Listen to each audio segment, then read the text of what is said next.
ஸ்பைடர்மேனுக்கு nature பவர்ஸும் organic ஷூட்டிங்கையும் ஸ்ட்ரென்த்தும் increase ஆன மாதிரி காட்டியிருப்பாங்க. இது மட்டும் இல்லாமல் சென்ஸும் மார்க் அதிகமாக இருக்கிற மாதிரி காட்டியிருப்பாங்க.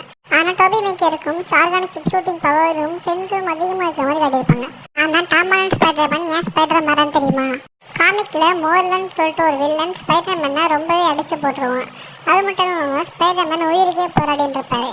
அப்படி இருக்கும்போது ஸ்பைடர்மேன் உடம்புல இருந்து நான்ஸ்டாப்பா ஃப்ளூயிட் வந்துனே இருக்கும். அது மட்டும் இல்லாமல் ஒரு வாய்ஸ் அவர்கிட்ட பேசுற மாதிரியே இருக்கும். அதாவது இந்த ஸ்பைடர் வந்து அவர்கிட்ட பேசுது. ஆனால் அவர் ஏந்து பார்க்கும்போது ஒரு குக்கூன்லேருந்து வெளியே வர மாதிரி காட்டியிருப்பாங்க. ஸ்பைடர்மேன் கிட்ட பாடியோட ஃபுல் கண்ட்ரோல் எடுக்கிறதுக்காக கேட்டிருக்கும். அதுக்கு பீட்டர் பார்க்கரும் ஓகே சொல்லியிருப்பாரு.